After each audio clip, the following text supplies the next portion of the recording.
buenas noches a todos, buen fin de semana. Comenzamos Perspectivas, viernes 21 de octubre, para platicar sobre los distintos temas de la agenda pública, de la agenda política, hacer reflexión sobre también lo que nos deja viernes 27 de octubre, lo que nos deja la última semana de este 10º mes del año. Es decir, se nos fue muy buena parte de este 2017 y también los invito a que participe con nosotros, distintas formas de comunicación a través de Twitter, @canal44 TV, a mi cuenta personal, @EFTousaint. También está apareciendo el hashtag que es Perspectivas, o el WhatsApp si nos quieres mandar un mensaje con alguna crítica, algún comentario, algún tema que te gustaría que abordáramos en tu espacio de reflexión y análisis. En unos momentos más estará sentado aquí con nosotros un académico muy importante en Jalisco, es de origen alemán, se llama Bernd Fanenstein. Él es un estudioso de distintos temas relacionados con la ciudad, con el espacio público y sobre todo un especialista en un fenómeno que hemos visto crecer en nuestra sociedad, yo diría desde finales de los 80s e inicios de los 90, que es la reproducción urbana de los famosos cotos, condominios, fraccionamientos. Tiene muchos nombres, es decir, estos espacios cerrados, reservados, que han crecido no solo en las zonas de mayor plusvalía de nuestra metrópoli, como puede ser la zona poniente de la ciudad, es decir, también estamos hablando de las salidas a López Mateos, Guadalupe, estamos hablando de una proliferación muy importante de cotos, de condominios. 14% del área metropolitana de Guadalajara está vinculada precisamente a estos espacios cerrados. Por lo tanto, conocer de cómo llega el fenómeno, por qué es un asunto de seguridad, de exclusividad, de segregación, cómo podemos calificar este proceso de construcción de los cotos y condominios en nuestra ciudad. En minutos más estará con nosotros el académico Bernd Fanenstein, académico de la Universidad de Guadalajara y quien conoce muy bien este fenómeno que implica muchas cosas. No solo tiene que ver con cómo entendemos la vida en comunidad, sino que tiene que ver con casi todo, la sociedad, la política, decisiones de participación. Por lo tanto, quédese con nosotros, va a ser una conversación que seguramente le agradará mucho. Como todos los viernes, analizamos el que seguramente fue el tema de la semana en nuestro país. El famoso caso Odebrecht.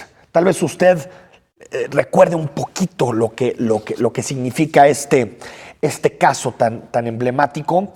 Y el caso Odebrecht ha tenido muchísima polémica porque son presuntos sobornos, financiación que en su momento habría inyectado esta empresa de origen brasileño, así se llama, Odebrecht. Esta empresa inyectó en distintas campañas de nuestro entorno de América Latina recursos económicos a cambio de contratos públicos, de concesiones. Lo hizo en muchos países, Perú, Ecuador, Brasil. Y en toda América Latina, la participación de esta empresa, el activismo de esta empresa, ha generado muchísimas dificultades. Ministros han tenido que renunciar, crisis políticas, tramas políticas para la otorgación de contratos. Y sin embargo, en México, desde que supimos del escándalo, prácticamente no hemos visto ninguna investigación seria sobre el asunto. Todo comienza en la campaña de 2012. En ese momento, Emilio Lozoya, quien usted se acuerda, después fue director general de Petróleos Mexicanos, pues era el encargado de asuntos internacionales y de relaciones internacionales de la campaña de Enrique Peña Nieto. Hoy sabemos que entre 2010 y 2012, Enrique Peña Nieto se reunió con directivos de esta empresa. De acuerdo a investigaciones realizadas por Mexicanos Unidos contra la Corrupción y la Impunidad y también con revelaciones del periódico O Globo de Brasil, nos hemos enterado de supuestos o presuntos depósitos de parte de directivos de esta empresa a través de filiales para apoyar la campaña de Enrique Peña Nieto en 2012. La presidencia ha negado este apoyo económico, estos recursos económicos a la campaña de Enrique Peña Nieto, pero por primera vez en esta semana que se acaba ha admitido el vocero Eduardo Sánchez, el vocero del gobierno federal, que sí, que Peña Nieto se reunió en un par de ocasiones con directivos de esta empresa brasileña. Y por lo tanto, y esto es importante, nos remite a lo que ha sido el debate de este sexenio.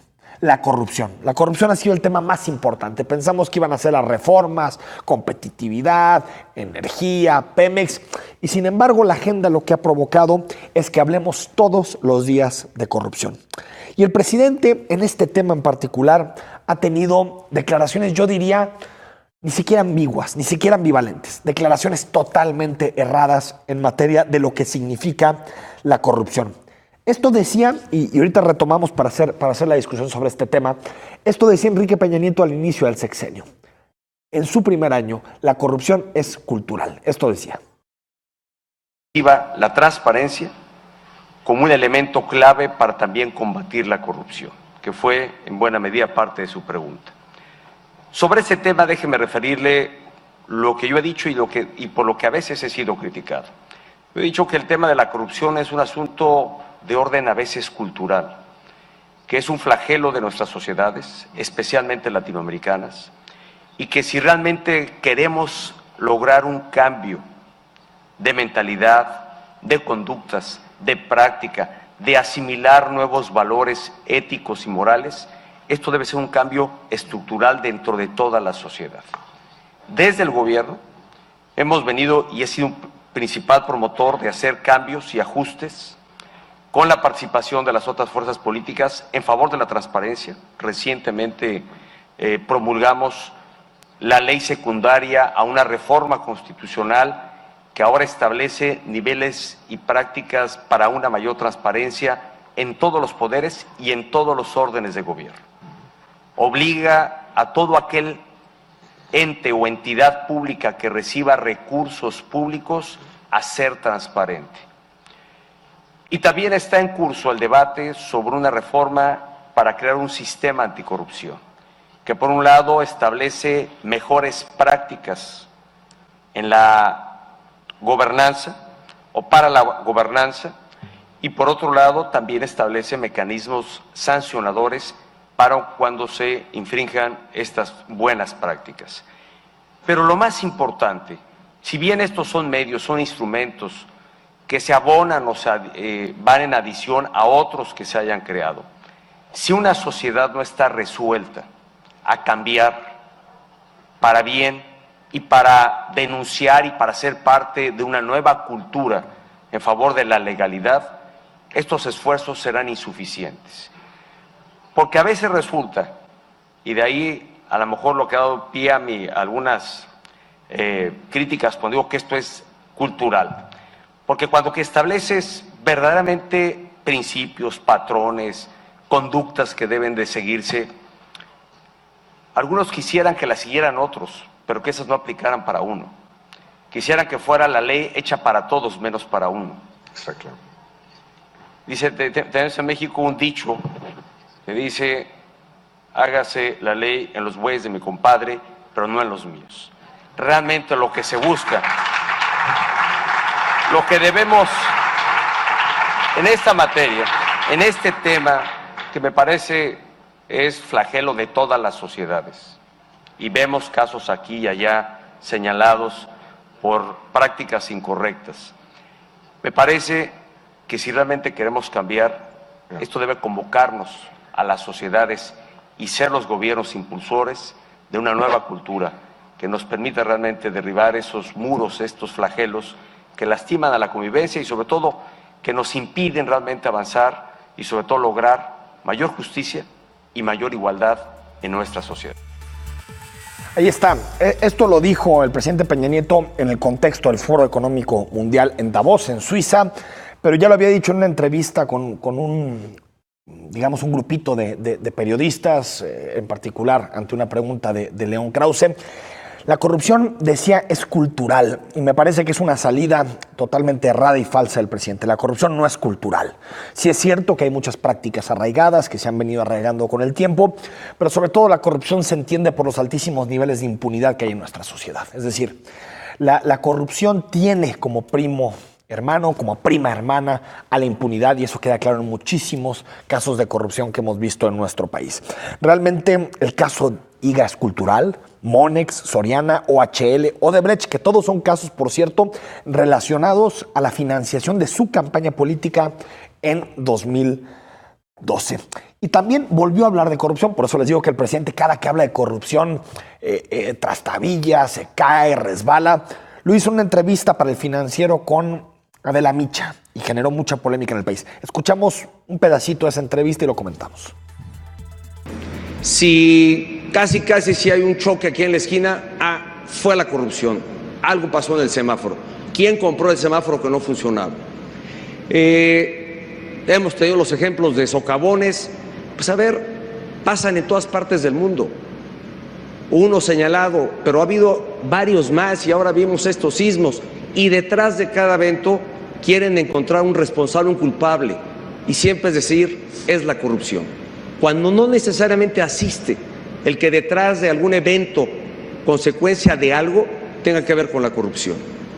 Creo que realmente combatir la corrupción exige no solo tener instituciones como las que se han creado para prevenir y cerrar espacios eventualmente a la corrupción.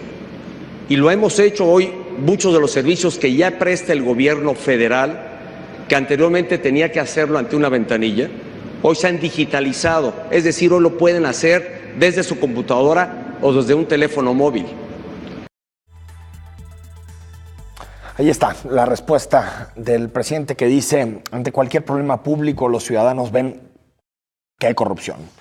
Y no necesariamente, dice el presidente, siempre hay corrupción y pone, creo que de forma poco agraciada, pone el ejemplo de los socavones. Cuando supimos cómo se construyó, cómo se invirtió el dinero, las empresas que se contrataron para la licitación del Paso Express. Es decir, estamos hablando de que el presidente tiene una confusión monumental en materia de corrupción.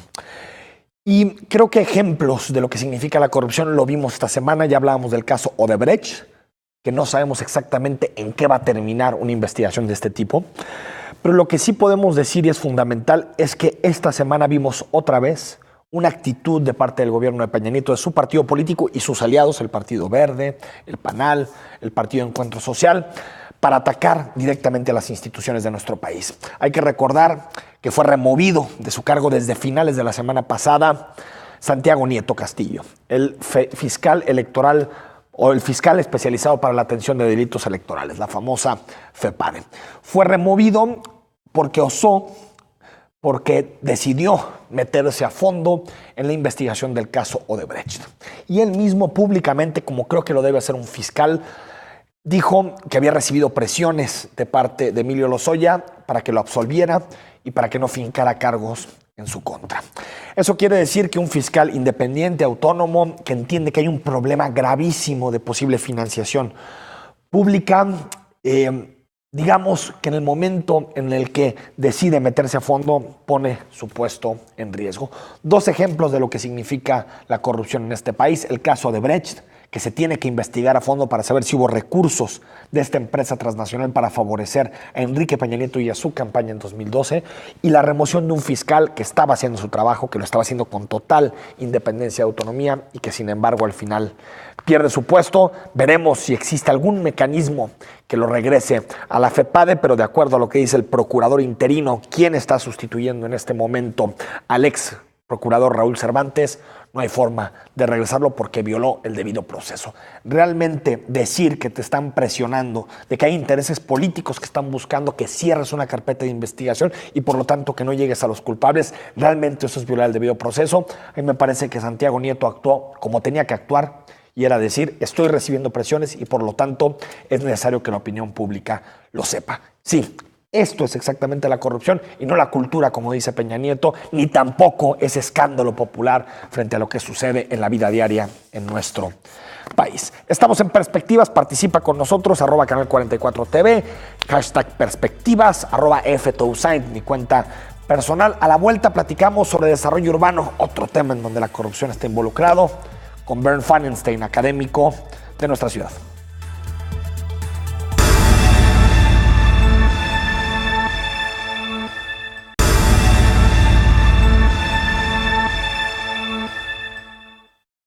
Luego del inicio de la construcción de la línea 3 del tren ligero, a la par comenzaron las edificaciones de torres de viviendas, las cuales incluso ya son habitadas, y se ubican en perímetros cercanos a las vialidades por las que transitará el transporte masivo. Situación que deja ver el interés que está despertando en el sector mobiliario para ofertar espacios habitacionales. La idea de construir viviendas en torno al tren ligero no es descabellada, pero sí debe tomar en cuenta diferentes aspectos para promover el uso del transporte público y no acrecentar el uso del automóvil.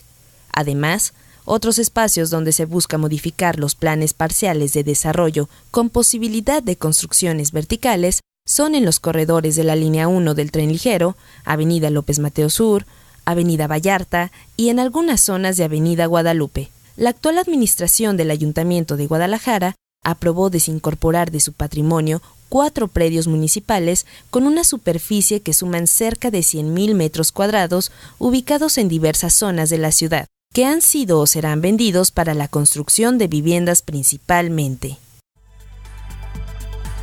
El debate que siempre existe sobre los planes parciales de desarrollo, cómo se utiliza el territorio en nuestras metrópolis, en los municipios. Usted sabe que estamos metidos de lleno en este debate que comenzó casi al inicio de las administraciones de los actuales municipios. Y para comentar este tema y otros de la agenda urbana, saludamos a Bernd Pfannenstein. Él es urbanista, arquitecto y creo que cada vez logro pronunciar mejor su apellido. ¿Cómo estás, Bernd? Sí, buenas noches. Buenas noches, ¿cómo te va? Todavía no soy arquitecto, geógrafo. Exactamente. Urbanista y académico, perdón. Exactamente. Urbanista y académico, ahora sí que te di otras profesiones. Yo vengo de familia de arquitectos, entonces ahí yo pienso que todos son arquitectos. Oye, Bernd, platícanos, no sé cómo has visto en general el proceso de consulta de los planes parciales.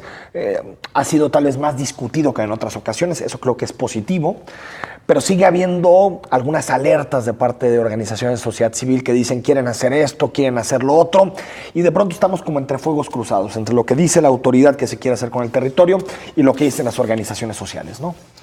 Algo muy importante es, y yo lo veo también positivo, que tenemos ya una polémica para discutir el tema. La participación social es algo importante para la construcción de instrumentos de planeación, y en ese sentido también creo que debemos de entender que alguien debe de tomar la rectoría sobre los procesos de planificación territorial, como también de la gestión territorial, en este caso el gobierno municipal con sus atribuciones, pero también debemos de entender que con la actualización de la Ley General de Asentamientos Humanos, Ordenamiento Territorial y Desarrollo Urbano, los municipios ya no están actuando de manera sola, se deben de coordinar de manera vertical también con los 3 niveles del gobierno, y que cambiaron un poco las reglas del juego en el sentido que se requiere un proceso de coordinación.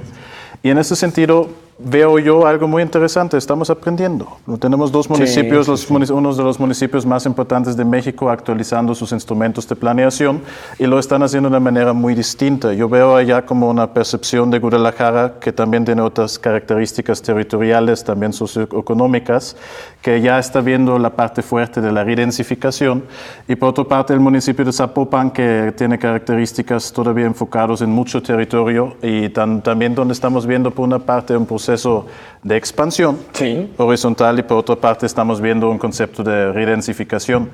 Algo que a mí me gustaría que profundizamos un poco más es el tema de la coordinación, porque en ese sentido debemos de entender que ya no están actuando solos los municipios y también tenemos un Instituto Metropolitano de Planeación de la metrópoli que tiene atribuciones para enfocarse también con el Plan del Ordenamiento Territorial Metropolitano en la zonificación primaria, pero también que tiene atribuciones para enfocarse también en los usos del suelo.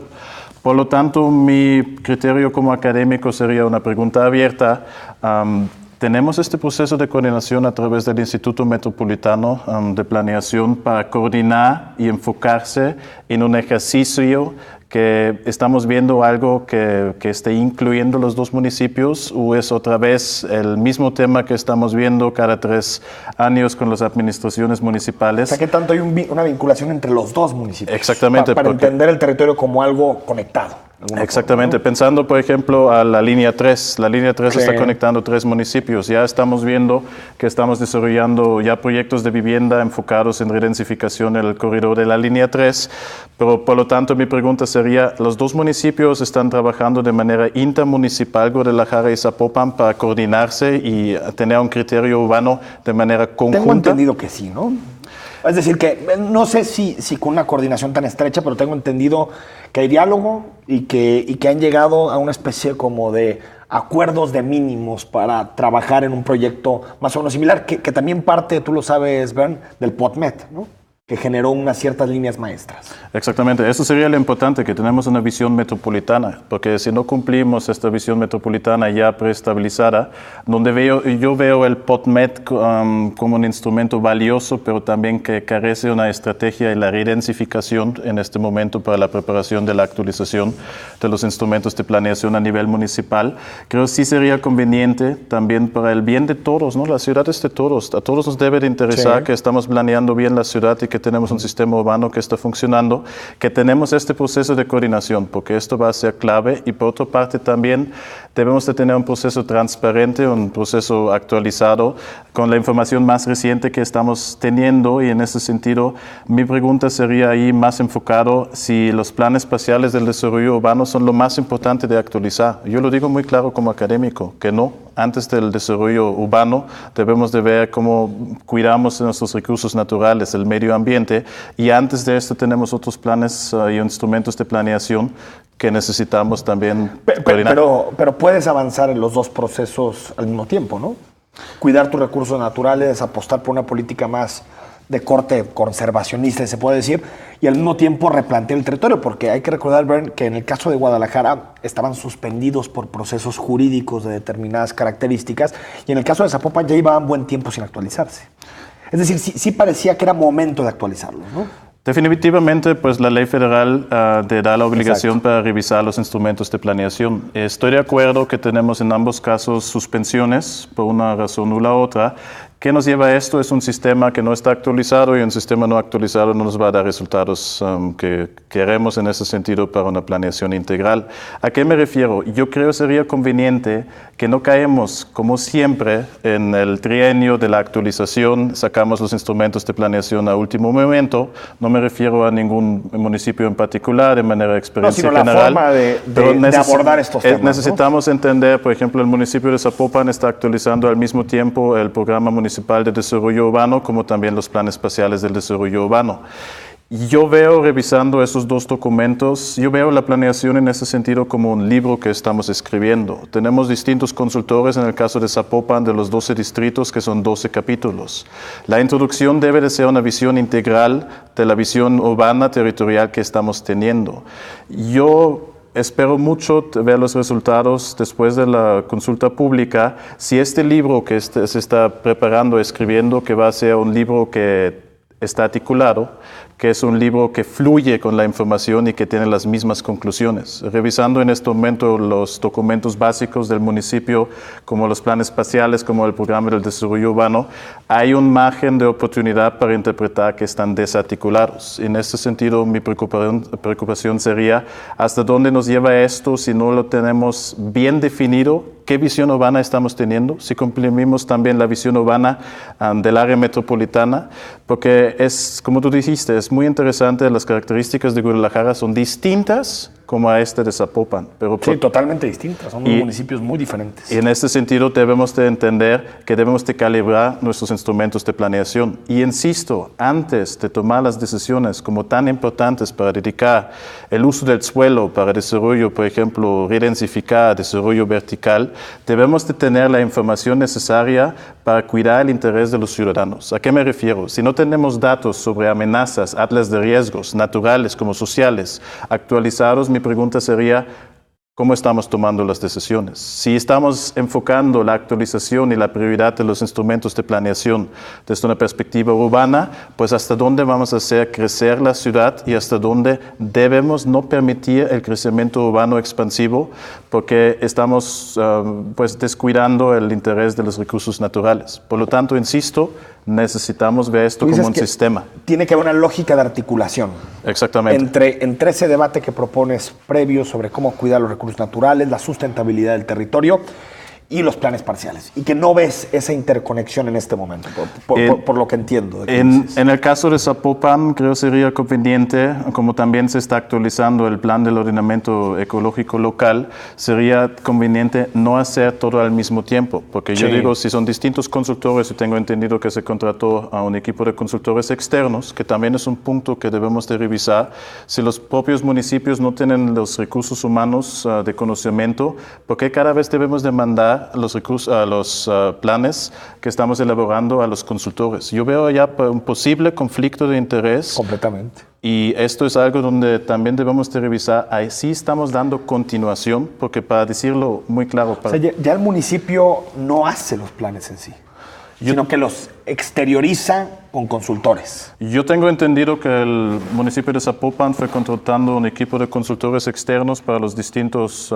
planes parciales, también para el programa del desarrollo urbano, y más si es externo, me preocupa dónde es el proceso de la coordinación. Por lo tanto, si estamos hablando sobre 12 proyectos individuales más el programa del desarrollo urbano, es una tarea muy compleja para coordinar estos ejercicios. Y si no tenemos una visión integral hasta dónde queremos llegar como municipio con el programa del desarrollo urbano, a mí me preocupa que ambos documentos salen al mismo tiempo y para mí debe de existir un buen proceso de planificación antes la visión urbana que se debe de derivar en el programa del desarrollo urbano y después traducirlo a los otros instrumentos de planeación. ¿Pero eso no es el POTMET? ¿El Plan de Ordenamiento Territorial Metropolitano? El POTMET tiene otro alcance y también debemos de entender que el POTMET se construyó en un ejercicio de 2014-2015 a través de una homologación como base de los instrumentos de planeación existentes de los 9 municipios. Después se fue dando una visión urbanística a escala metropolitana. ¿A qué insisto?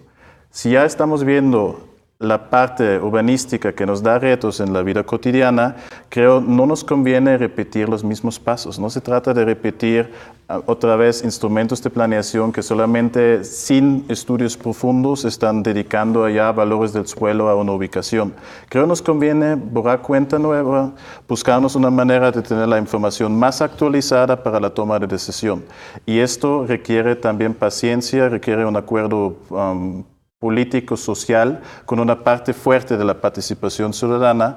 Por lo tanto, insisto que necesitamos darnos tiempo. Se requiere antes de esto actualizar los otros instrumentos de planeación. El POTMET existe sin una actualización del Atlas de Riesgos a escala metropolitana. Por lo tanto, mi duda como académico sería, ¿estamos teniendo sobre la mesa todos los datos que necesitamos para la mejor toma de decisión, para dedicar el uso del suelo a su destino final de mejor aprovechamiento para los ciudadanos?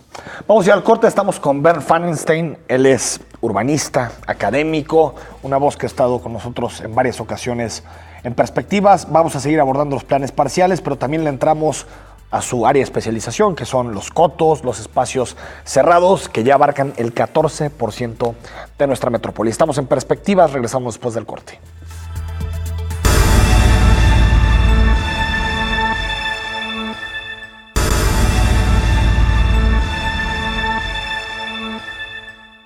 El crecimiento vertiginoso de la ciudad de Guadalajara en los últimos años ha hecho que los antiguos barrios de la ciudad vayan desapareciendo, cambiando el entorno de la ciudad a una más urbanizada. No obstante, junto al crecimiento inmobiliario, también crece la delincuencia. La venta de terrenos para inmobiliarias parece hacerse de forma desmedida. Tal es el caso del predio del DEAN, que fue vendido para el desarrollo de viviendas y comercios, lo mismo que el ubicado en el Rastro de Aves, donde se construirán 372 viviendas sin tomar en cuenta el impacto en la zona ni la dotación de servicios. Por eso mismo y dentro del proceso de la transformación vertical por el que la zona metropolitana de Guadalajara está atravesando, el presidente de Zapopan, Pablo Lemus, mencionó que los desarrolladores inmobiliarios deberán de hacer aportaciones para contar con los recursos suficientes para mejorar la infraestructura urbana.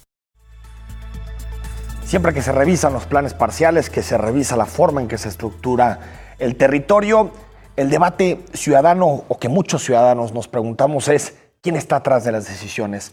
¿Son realmente los gobernantes quienes elegimos en las urnas o son los desarrolladores, las inmobiliarias, que lo que buscan es tener reglas más favorables para hacer negocio con el territorio? Estamos platicando con Bernd Pfannenstein, él es urbanista, académico, consultor, alguien que conoce muy bien el tema del desarrollo urbano y que se ha venido especializando en nuestra ciudad, en Guadalajara.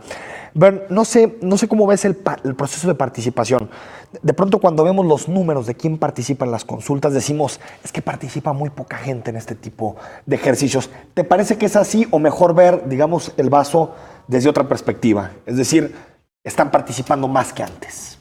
Lo importante es que debemos de ver el proceso de planificación como una parte social y también democrática. Por lo tanto, muchas veces digo, no se vale solamente buscar responsabilidades en el lado de la especulación inmobiliaria, sí, los intereses privados, en la parte de la responsabilidad de lo público. Insisto, si la ciudadanía no toma su rol para participar, también es algo que estamos desaprovechando. Pero mi pregunta también sería, a mí como académico me cuesta mucho trabajo entender las claves del suelo urbano, los instrumentos de planeación, la forma de participación, las reglas de hacer observaciones que están aceptados por parte del ayuntamiento. Mi duda sería si un ciudadano entiende qué son planes espaciales, qué son valores del suelo urbano, de entrada, ¿no? Esto como es algo, otras carreras estudian 5 años y más la maestría y más el doctorado para terminar todo esto de manera pues, satisfecha, pero el punto es, no debemos de invitar más a la participación ciudadana, que el ciudadano también está informado con sus necesidades y tiene la posibilidad de articularse en el propio momento, y tomando en cuenta ahí, creo, algo que viajando en América Latina, algo que podemos ver muy orgulloso en el caso de México, en el caso del área metropolitana, son nuestros mecanismos de participación ciudadana para también comentar las cosas positivas. Pero ahí también... ¿Sabes más avance en México o en zona metropolitana de Guadalajara en el área metropolitana, que en otras partes de América exactamente, Latina? Estamos referentes en un proceso participativo de la construcción de instrumentos de planeación. Esto es algo que también como el proceso de la coordinación metropolitana. Pero creo que nos debemos de dar la pauta para aprender cómo podemos generar más participación en ese sentido, porque si hacemos un cálculo de porcentajes de participación... es bajísimo. Bajísimo. Pero en ese sentido también es una parte del proceso de planificación es permitir la participación de los ciudadanos. Sí. Pero la pregunta es, ¿en qué momento? Ya presentamos los planos completos y la gente puede opinar en mesas de trabajo. Creo en este momento ya estamos influyendo en el camino de la construcción de los instrumentos de planeación. Sí. Por lo tanto, que se requiere un proceso de origen participativo. A mí me llama mucho la atención el ejercicio relacionado con Guadalajara, porque desde el inicio es un ejercicio donde se fueron generando mesas de trabajo a nivel barrial para escuchar. Creo que eso es algo positivo que podemos tomar. Sí, pero la otra parte es... Aunque aún así los vecinos en muchos lugares del municipio de Guadalajara dicen, no nos tomaron en cuenta. Es decir, ya llegó el municipio con algo muy armado y lo colocó sobre la mesa, y ya era muy difícil incluso alterar algunas tendencias dentro de lo que señalaban los planes, ¿no? Eso sería muy interesante, saber si verdaderamente los ciudadanos tienen la posibilidad para opinar y dar su voz, y si esto se va a reflexionar después también en la actualización de los instrumentos de planeación. Sí. Y creo que es algo muy importante que debemos de revisar, porque es un reto que va a repetirse en siguientes procesos de actualizaciones de instrumentos, y donde todos podemos aprender de manera conjunta cómo planear. Ahí hay algo importante que dices. Primero, el momento en el que los ciudadanos tienen que intervenir, que coincido contigo, creo que debe ser desde antes, incluso en la construcción de los planes entendidos como la forma en que se va a estructurar el territorio, no con esta idea tan vaga de los planes parciales. Eso por un lado coincidimos. En el otro, Bernd, tal vez lo que falta es cierta didáctica de parte de las presidencias municipales y de parte de las autoridades. Una didáctica de explicar con más facilidad, de traducir a un lenguaje más cotidiano lo que vemos en las calles.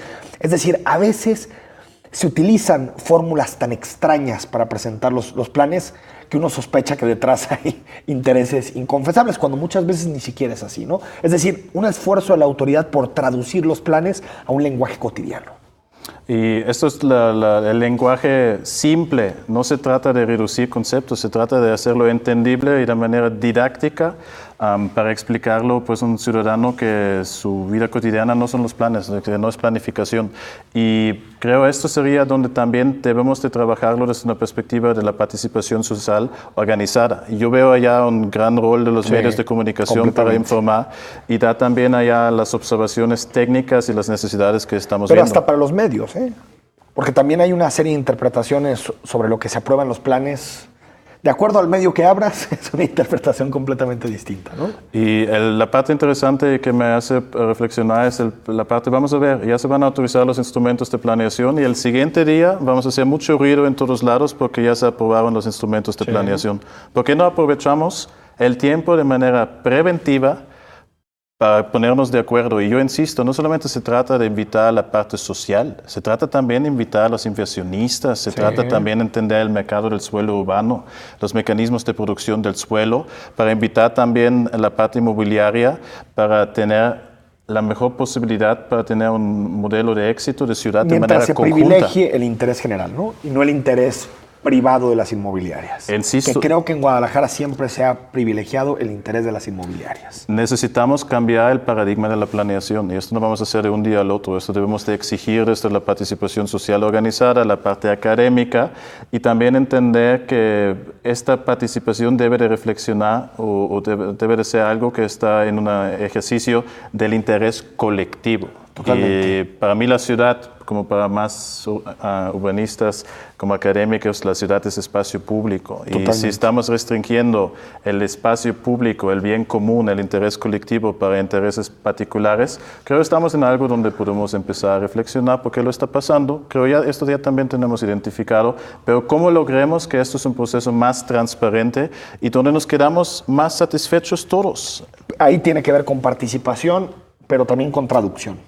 ¿Qué significa lo que estamos debatiendo sobre el espacio público, ¿no? ¿Estamos de acuerdo con eso? Que la autoridad tiene que hacer un esfuerzo mayor por traducir sus planes parciales a algo muy cotidiano para los ciudadanos. Y eso va a incentivar la participación y la transparencia. Y aparte de esto, también debemos de pensar cuánto tiempo necesitamos por ley para dar ventana abierta para el proceso de participación de parte de los ciudadanos, pero también debemos de pensar si no lo podemos facilitar más desde una perspectiva digital, las observaciones. Sí, algo muy interesante que pasó en el caso de Zapopan es la ventana online para hacer observaciones a los instrumentos de planeación.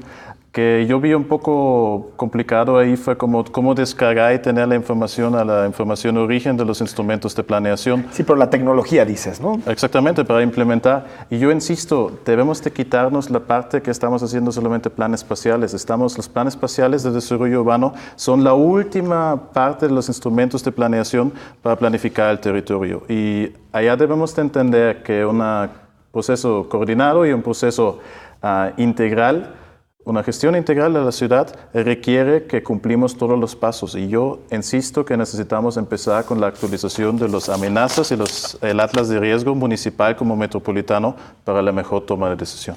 Y jóvenes, nos está yendo el tiempo rapidísimo. Nos queda nada más un corte más para cerrar este tema y hablar sobre Cotos, que casi no hemos platicado. Estamos en Perspectiva, les recuerdo #perspectivas, @canal44tv o @ftousaint, mi cuenta personal. Regresamos a Perspectivas.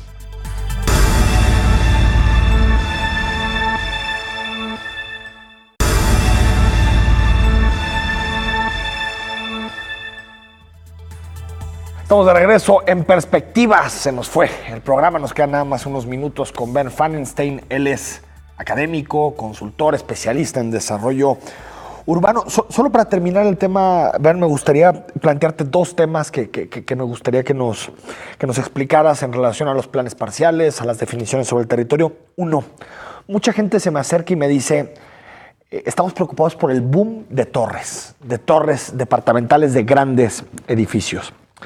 Y segundo, cuando uno ve algunas notas, incluso en algunas que tú has dado como especialista, parece que hay un proceso muy preocupante de privatización del espacio en nuestra ciudad, ya sea a través de cotos, fraccionamientos o también alguna privatización de espacios que fueron públicos, cierto equipamiento público. Me gustaría que me dieras tu impresión de esos dos temas. El tema de los desarrollos verticales es algo muy interesante, ¿no? Mi pregunta siempre está, ¿hasta dónde podemos crecer sin cometer un crimen? Yo me recuerdo mucho que pasó antes unos meses en Londres con el incendio de un desarrollo vertical de un edificio y los bomberos de Londres no tuvieron la chance para sacar a la gente. Creo que son uno de los bomberos más preparados del mundo. Sí.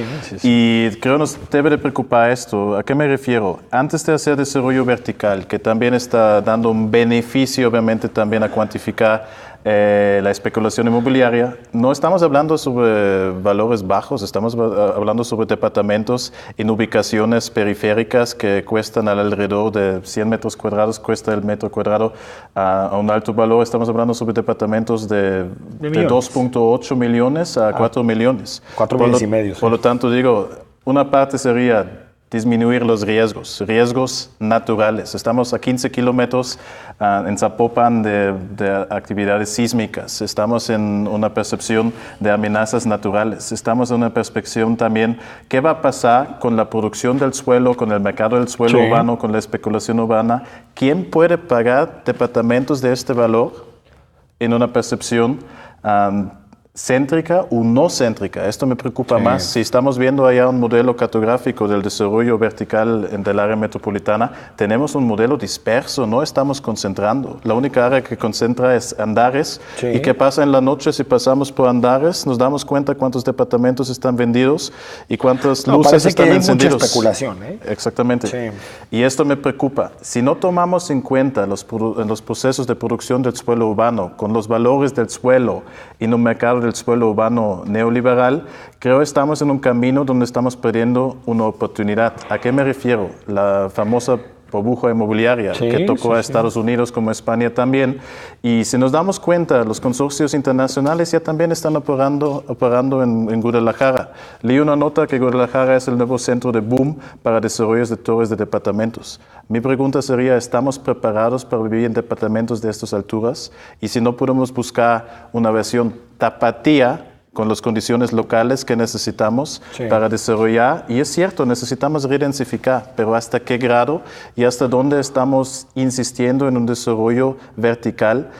Son departamentos con 2 o 3 cajones de estacionamiento. Esto es una contradicción. Bueno, es que son departamentos, para gente con poder adquisitivo. Exactamente. Sobre todo se están redensificando también por lógica económica las zonas de alta plusvalía de nuestra ciudad.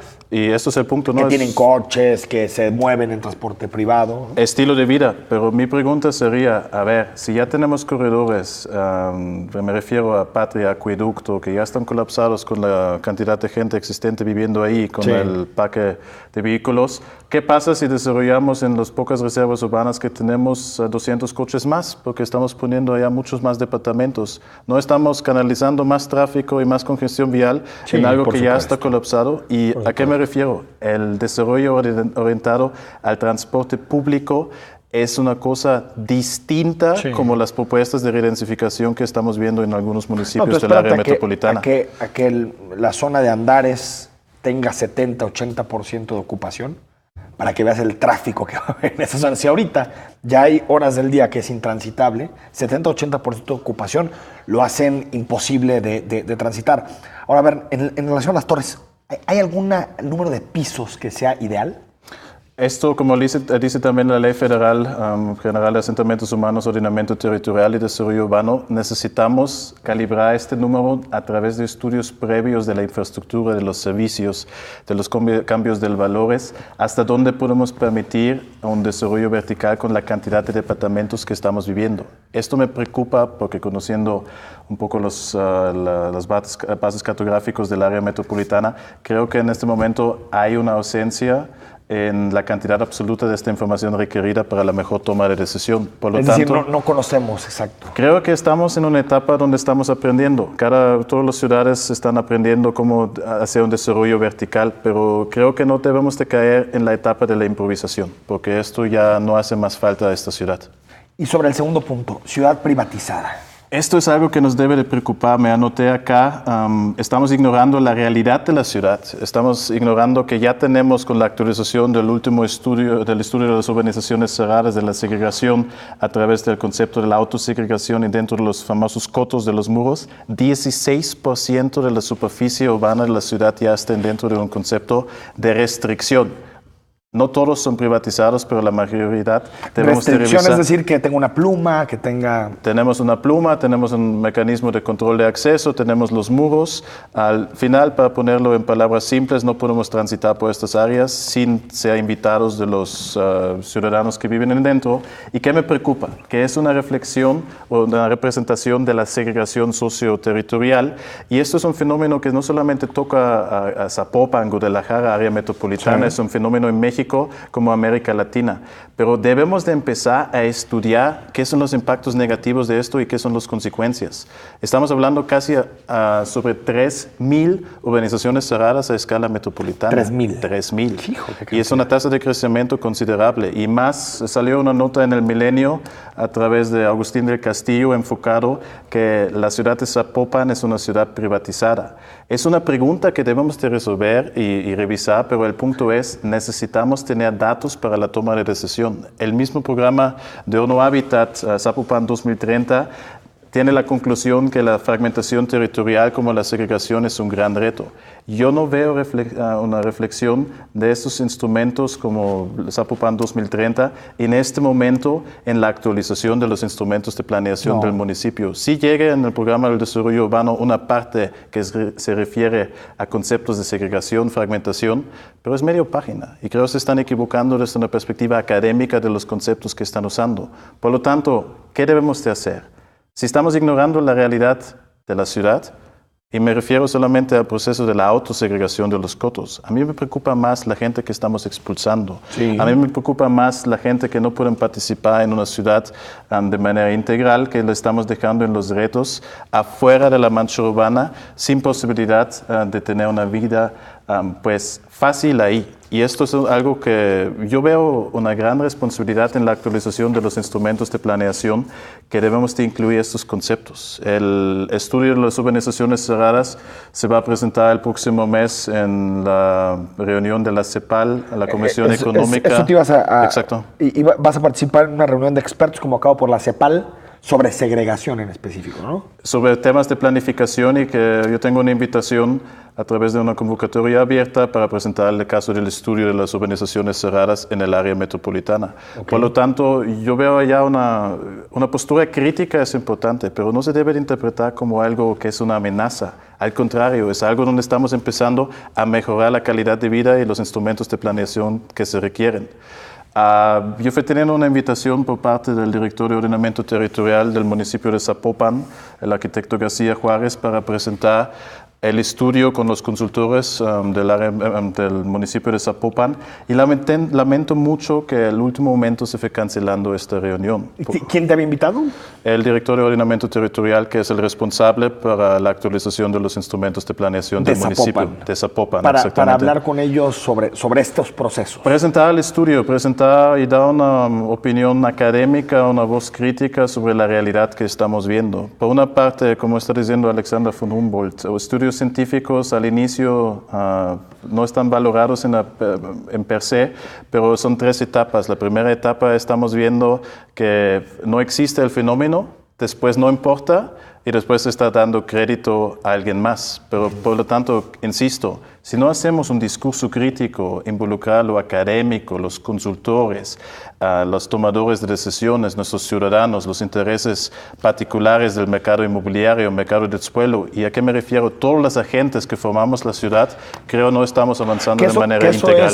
Que eso es gobernanza, ¿no? Exactamente. Es el concepto que se trae, se dice, se utiliza todos los días de gobernanza, pero gobernanza es entender que sobre el territorio hay mucha intervención de actores. No solamente el gobierno y no solamente las inmobiliarias, sino organizaciones sociales, especialistas, universidades, y muchas veces estos procesos pasan por muy pocas manos o muy pocas voces, ¿no? Exactamente, y eso sería lo importante. Al final del día, profesionista o no, estamos ciudadanos y nos damos cuenta que yo, por ejemplo, vivo por la zona de Santa Margarita, llegando allá de periférico, entrando a la ciudad, no se puede porque el tráfico que tú mencionaste ya no es alcanzable. Por lo tanto, digo, si ya estamos en una ciudad disfuncional, mejor nos ponemos las pilas para resolver de manera conjunta estos temas para resolverlo de manera integral. Fíjate que a mí me parece, Bern, tú le has dedicado mucho tiempo a este tema, lo has analizado sobre todo desde el punto de vista urbanístico, por eso no te pregunto sobre por qué la gente se va a los cotos, que entiendo que tienes tus hipótesis sobre el tema, pero es materia de antropólogos, de sociólogos que se dedican a estudiar el fenómeno más social. Pero interesante, 14% de la mancha urbana está amurallada o tiene segregación.